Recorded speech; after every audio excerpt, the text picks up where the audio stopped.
네, 스승의 날입니다. 참 묘하죠. 불교 공부하면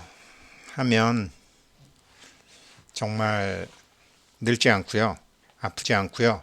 어려움 겪지 않고요. 어, 네, 정말로 이렇게 순경계로 가는 법을 부처님이 말씀해 주신 거예요. 이거에 대한 얘기, 우리가 아프다, 뭐 경제적으로 내가 돈이 없다, 이게 다 지금 자기 의식이 자기 몸에 야, 이 문제 해결해 라고 해서 과제를 주는 거라는 거거든요. 우리 의식이 불균형 상태에 있는 우리 의식이 균형 상태로 돌아가기 위해서 너 지금 이 문제 해결해 라고 해서 병을 주기도 하고 경제적 어려움을 주기도 하고 인간관계에 복잡성을 주기도 하는데, 이거를 해결하게 되면 그 다음에는 순풍이 돛단 듯이 간다라는 얘기죠. 이런 얘기는 20년 전에도 들었고 이스님 저스님 법문에 다 들었어요. 그랬는데 듣긴 들었지만 믿음이 오질 않았어요. 그 믿음대로 해보고 있어요. 이제서야 정신이 드는 것 같아요. 맞다는 얘기를. 네, 우리 말로만 시아본사 사생자부, 오늘 스승의 날 부처님이 사생자부 시아본사 우리의 선생님 아닙니까? 한번 같이 한번 공부해보죠. 내가요 열심히 보시해서 그 보시바람일 아니에요. 내가 열심히 참아서 그 인욕바람일 아니에요. 내가 잠 안 자고 열심히 수행해서 그 정진바람일 아니에요. 내가 다른 일을 열심히 해서 지혜를 얻겠다? 그거 반야바람일 아니에요. 내가 졸지 않고 참선을 열심히 해서 그 선바람일 아니에요. 불생불멸의 마음을 갈고 닦아서 마음을 바꾸는 게 아니고, 그러면 성문 영각의 비열한 무리가 되는 것이고, 아니 생멸의 마음을 어떻게 하는 게 아니고 불생불멸의 마음을 기억해내고 그걸 쓰고 그거 가지고 대응할 때 뿐이다. 동료가 우리의 대화에 저항감을, 그러니까 우리가 이제 이런 얘기들을 우리 공부하는 사람들이니까 이렇게 얘기를 하지만,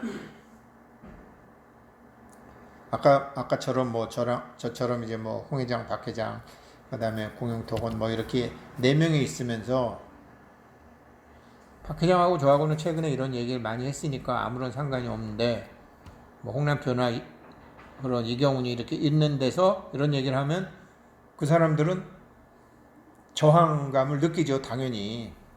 아이씨, 지금 돈 버는 얘기 하고 있는데 또 얘가 또 분위기 깨는 도판 얘기하네. 그런 줄 알면서도 계속 제가 제 얘기를 계속하면 그 사람과 대립하겠다라는 뜻이잖아요. 그러니까 딱 접는 거죠, 거기서는. 그건 왜, 예전에 저희 어머니도 이런 거 갖고 아버지하고 다투는 거 제가 많이 봤어요. 저희 어머니가 불교대학 다니고 노토해오고, 아니 아버지는 직장 문제로 죽겠는데 맨날 부처님 가운데 토막 같은 거 얘기하면 아버지가 그냥 밥 먹다가 숟가락 내려놓고 나가는 거죠. 우리도 그런 거 많이 있잖아요. 자기 자녀들이나 남편이나 누구한테 한두 마디 해서 상대방이 받아들여서 이게 법담이 오고 가면 괜찮은데, 상대방이 싫어하는 걸 알면서도 계속 하게 되면 상대방과 대립하겠다라는 거잖아요. 앞에서 우리의 저항은 의도되는 바와 반대되는 결과를 가져온다고 배웠다. 따라서 얼마 안가 우리의 대립은 곧 당신이 얼마든지 좋은 얘기를 하건, 그 사람한테 일용할 양식이 되는 좋은 얘기를 하건, 결국은 우리 형제가 자기 자식이, 자기 남편이, 자기 마누라가, 자기 친구가, 자기 사업 파트너가 자신의 이전 방식에 훨씬 더 고정되는 결과를 보고 말 것이다. 홍 회장이 어쩌고 저쩌고 얘기를 하는데, 오늘은 아니고요. 솔라파크 박 회장이 나중에 그러는 거예요. 야, 우승태, 너 왜 웬일로 가만히 있냐? 제가 저런 소리 하는데. 난 네가 한 소리 할 줄 알았어. 그래서 아무 소리 안 했어요. 왜 그러냐면, 뭐 나름 열심히 하고 있는데, 뭐라고 하면 더 열심히 하겠대. 결국 우리의 형제가, 우리의 마누라가, 우리의 친구가, 우리의 자식이 아마 우리 회원님들 이미 많이 겪으셨을 거예요. 자녀들한테 뭐 불교 공부하면서 이래야 된다, 저래야 된다 하면 그냥 입 다물고 상대방은 나가잖아요. 그 사람들을 더 그렇게 살게 만든다라는 거죠. 제가 우리 회원님들한테는 참 감사하죠. 이런 얘기를 할 수 있는 사람들하고 10년을 살았으니.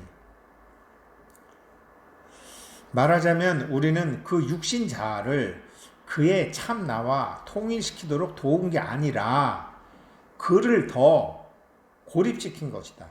이것은 당연히 그의 마음을 불편하게 만들 것이고 따라서 그가 생각의 범위를 확장시킬 가능성을 훨씬 더 줄어들게 만들었다. 완전히 뭐 애들 배려놓은 거죠. 우리는 애들 배려놓고 남편 배려놓고 마누라 배려놓은 거죠. 입 다물어야 돼요. 그거를 하게 될 때까지.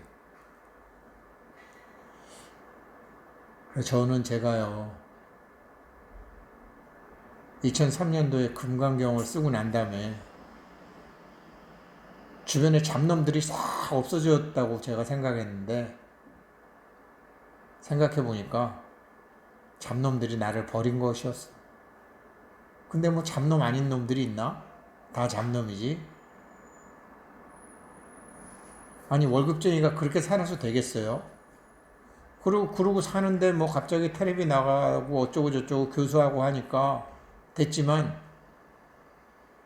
전체와 어울리지 못하는 놈이 회사를 대표해요? 당연히 시기와 질투와 미움과 잘못된 것이 그냥 가만히 있으면 아무런 문제도 안 된 것이 잘못된 게 드러나게 되고 모든 사람이 미움을 받게 되는 거죠.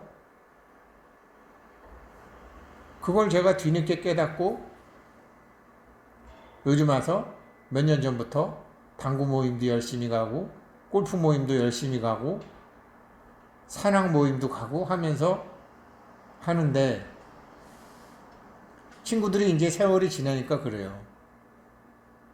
나는 너 처음에 이 모임 다시 나올 때 니네 애들 결혼할 때 대해서 청첩장 돌리러 나온 줄 알았어. 보통 청첩장 돌리려고 나온대요. 그리고서 결혼식 끝나면 또 안 나온대. 정말 그렇더라고요. 그래서 아니야 그런 건 아니야. 내가 이제 그랬는데 대부분 그렇게 하죠.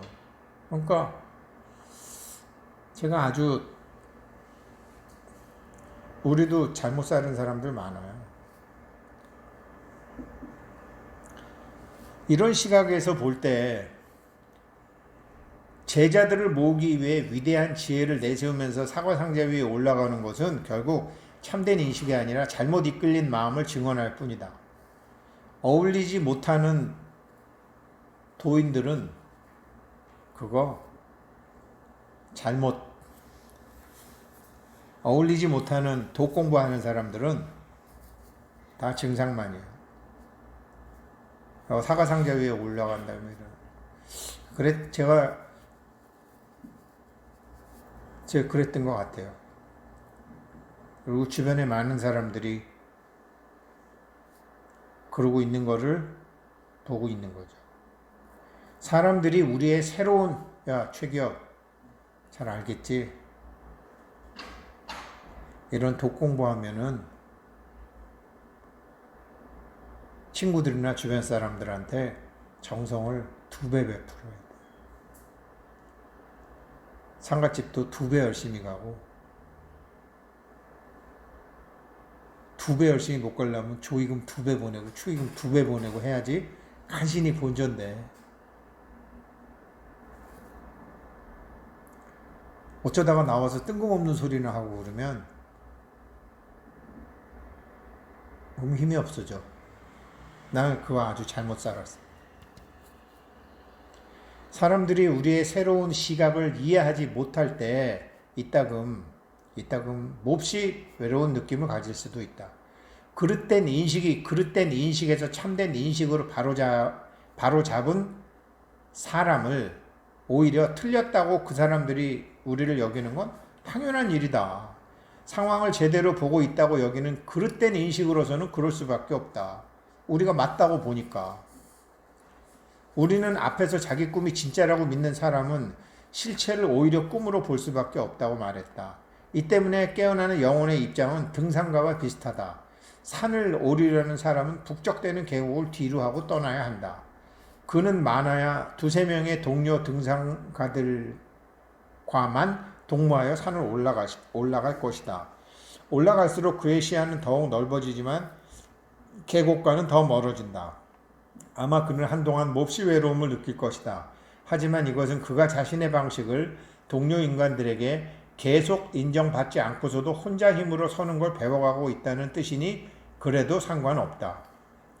산을 오르거나 나는 법을 배우는 동안 누가 굳이 인정이나 어깨 두드림을 필요로 하겠는가? 이것들은 우리가 새롭게 얻어가는 힘을 약화시킬 뿐이다. 공부하는 중에는 입 다물고 도반들하고 외로움을 당하고 좀 멸시당하고 저 사람은 이상한 소리래 라는 소리를 하더라도 배우는 동안은 그렇게 하라는 거죠. 이륙하여 비행을 완벽하게 성공시키자면 이 힘들이 통째로 다 필요하다. 무슨 소리냐면 그 사람들이 다 필요하다. 이륙하려고 애쓰는 동안 우리에게는 온갖 환상의 돌풍들이 닥쳐올 것이기 때문이다. 거짓짜기는 우리가 땅에서 발을 채 떼기도 전에 활주로 위에서 충돌하기를 학수고대한다. 승객인 당신도 알다시피 거짓짜기인 역시 일단 우리가 이륙하고 나면 자신의 규칙은 과거지사가 되고 만다는 것을 알기 때문이다. 마장이죠. 마장이 그렇죠. 우리를 땅에 그대로 남아있게 하려는 거짓짜기의 유혹들을 우리가 확실히 잡아낼 때까지 그런 시도는 쉬지 않고 계속된다. 작은 날개로는 독수리와 함께 날아오를 수 없기 때문에 거짓짜기는 제3, 제4 우리의 날개를 잘라버리려고 할 것이다. 이것은 일상 삶의 가장 평범하고 세속적인 상황들 속에서 벌어진다. 만일 친구가 자기 생일임을 알리면서 축하받기를 기대한다면 우리는 뭐라고 할 것인가? 저도 얼마 안 있으면 생일인데요. 저희 집 애들이 아빠 생일이라고 그러면 아빠 생일 선물 그런 거 안 해도 돼. 아빠 생일 싫어. 태어나는 건 쪽팔리는 짓이야. 왜 태어났는지도 모르고. 이런 초치는 짓을 작년까지 했는데 올해는 그냥 입 다물고 있기로 했어요. 똑같은 얘기예요. 근데 거꾸로 자기 생일을 알리면서 축하받기를 기대한다면 우리는 뭐라고 할 것인가? 참된 인식이 보는 대로 말할 것인가? 참된 인식이 보는 대로 말한다는 거는 그래? 너 생일이야? 조심해라. 생일 앞뒤로는 항상 역경계가 일어나. 너 태어나서 하기로 한 숙제 있는데 너 그거 언제 할 거야? 그러면서 물건이 없어지든지 아무튼 닥플레이를 해서 생일 전후에서는 반드시 안 좋은 일이 있다. 조심해라. 이러면 그 자식이 좋아하겠어요? 싫어하겠어요? 참된 인식이 보는 대로 말할 것인가? 아니면 그냥 그래 축하해. 그럴 것인가? 참된 인식은 이렇게 말할 것이다. 나는 죽음에 대한 내 믿음을 굳이 다시 확인시켜주지 않겠다. 한 살 더 먹었다는 내 믿음을 확인시켜주는 것은 네가 한 살 더 늙었다는 것을 축하하는 것에 다름이 아니기 때문에 나는 네 생일 별로 축하하고 싶은 마음이 없어. 이런 주접을 떤단 말이죠. 신성한 자기에서 온 것이건 거짓 자기에서 온 것이건 영혼은 자신이 듣는 것을 현실로 받아들인다. 늙어가는 것이 그 사람이 겪는 현실의 일부라면 영혼은 특정 호르몬의 분비를 촉진하게 되고 몸은 그 사람의 늙음에 대한 개념에 비례해서 노쇠해진다. 그러니까 한 살 더 먹었다라는 것은 한 살 더 늙었다라는 거지만 한 살 더 늙었다라는 것을 얘기를 해주면 그 사람도 빨리 늙어버린다. 아니 아줌마 왜 이렇게 늙어버리셨어요? 이러면은 초치는 거죠. 그 사람 더 빨리 늙는다라는 거죠. 참된 인식은 생일 축하라는 것은 결국 무덤을 향해 달려가는 경주의 초읽기라고 본다. 참된 인식은 이게 진실이죠. 우리는 왁자한 소음과 공허한 웃음으로 그 경주를 축하함으로써 그날을 거짓짜기의 날로 만든다. 이런 날이야말로 거짓짜기가 축하하는 시간이다. 그러나 시간이나 나이 따위의 개념들을 잃는다면 우리는 늙는 법까지도 잊을 것이다. 몸 세포들은 그 사람의 의식에 복종하게 마련이어서 당연하죠. 기는 의식에 따라가니까 무한히 자신을 새롭게 하는 것이 육신 자아의 현실이라면 그것들은 그렇게 하리라는 걸 참된 인식은 안다. 자기 나이 곱하기 0.7 하는 게 육체의 나이. 그쵸? 그러면 우리 이옥순 보살님은 지금 0.7 하게 되면 45살이죠. 그렇죠? 아니 근데 그게 현실이라는 지금 그게 우리 엄마 세대의 45살의 몸과 그 평균적인 몸과 지금 우리 세대의 65세의 몸이 같은 거예요. 보살님 뭐 이렇게 뭐 보톡스나 뭐 이런 거 안 하셨죠? 안 하셨죠? 돈 들인 거 없죠? 예.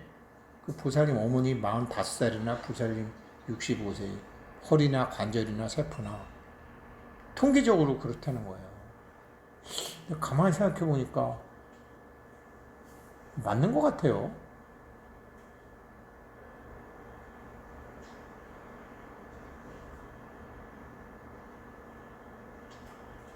요즘 뭐 70살에도 뭐 임신하고